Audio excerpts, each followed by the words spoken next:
Sports Radio 740. Welcome back into the Fallout. Joe Hunk with you on this Wednesday evening as the sun is starting to go down over the river region. We've got Army versus Navy happening later on in the week, this weekend, game that our President-elect Donald Trump is going to be at. So we're going to also be broadcasting that right here on Sports Radio 740 for you. But also some news that's going down and happening in the state of Alabama as we've getting excited here in the river region for Auburn going to the Sugar Bowl and Alabama going to the Peach Bowl and Troy playing in the Dollar General Bowl. There was some news last night out of North Alabama that UNA has finally made the decision. I say finally, has made the decision to go from Division II to Division I and play not only college football, but also play all of their athletics at the Division I level. And right now we're bringing on the athletic director from the UNA Lions, Mark Linder. And Mark, I'm just going to go ahead and start with you there because this isn't a decision that you guys just woke up with during the football season and said, hey, let's just go play some Division I football in the next couple of seasons, is it?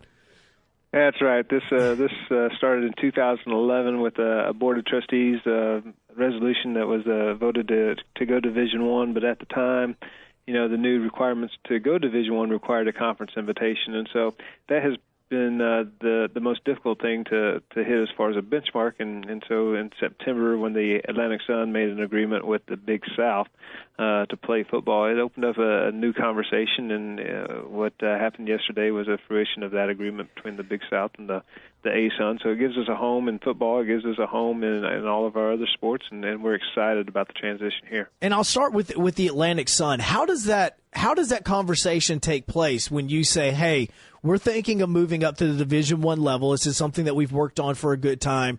How do you sit down with a conference and discuss joining that conference?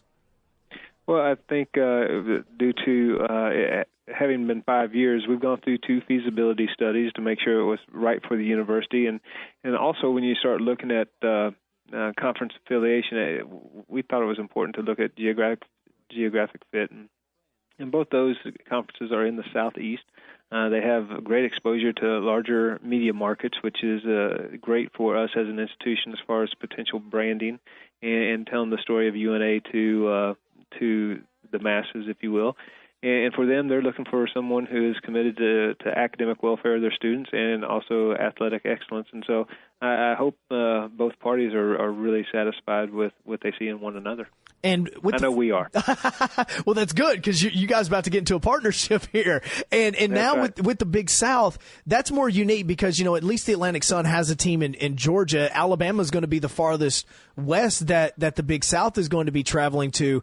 And with the UNA football program, I mean, I know about it. You know about it. This is a team that won 3 national championships in the early 90s before Tommy Bowden or Terry Bowden made the jump back up into the FBS level. He was at UNA as a coach.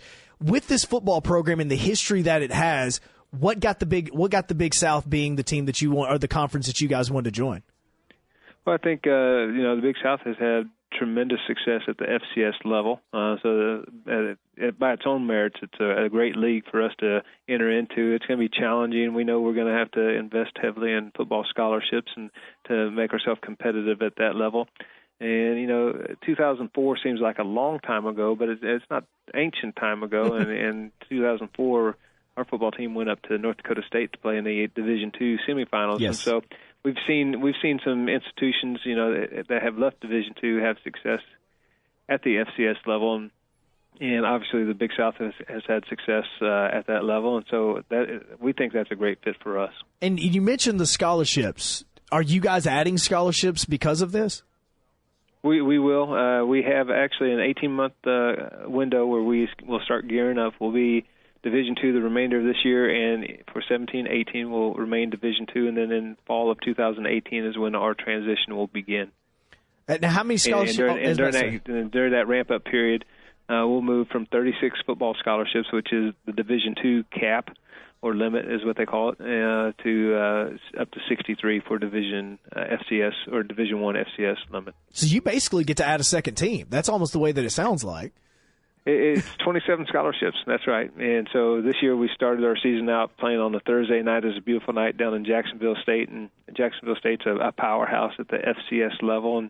and we went and locked horns with them, and they're a great football team. But at the end of the day, I think the 27 additional scholarships helped them, and our depth kind of hurt us. But I think when we start adding those scholarships, I think we'll even be more competitive. And with this thing, and as we're joined right now with Mark Linder, the athletic director for UNA and the Lions up there, with the addition of scholarships because of the Title IX aspect of it, what does that mean for the addition of female scholarships as well?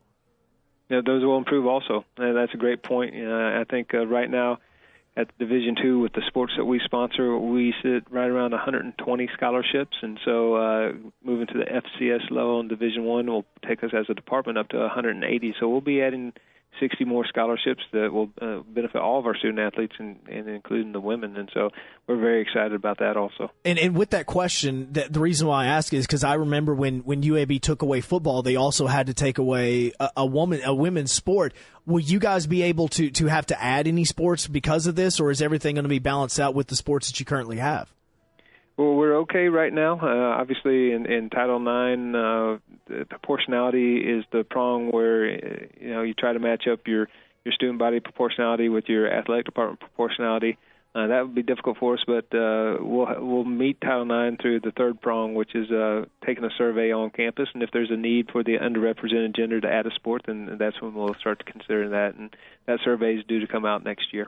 So with this transition that you're going to be making, and a lot of times whenever we have talked to your Sanfords or your Jack States, because the conversations even popped up with them playing in the national championship game last year about moving up to the next level, the amount of money whenever it comes to a budget for a college football program. How much is your budget going to have to grow when it comes to having to compete, the flights that you're going to have to make with your football program to compete in the Big South and all that sort of thing? Well, that's a great question. For us, we already take 1 to 2 flights a year with our football program because it's so hard for us to get Division II games. Last year we went out to Western Oregon to play a football game. Wow. We have a contract with Central Washington now, and so because of the region changing so much with Division II athletics, if you were to go back and look at our schedules from 1976. 70% of those institutions that were on our schedule in 1976 are now Division I. And so it's almost like our region, most of the institutions have moved to that FCS level. So we had to go further and further to get quality games so that we can be eligible for NCAA postseason at the Division II level. So our student athletes, our budget, we're already taking some substantial trips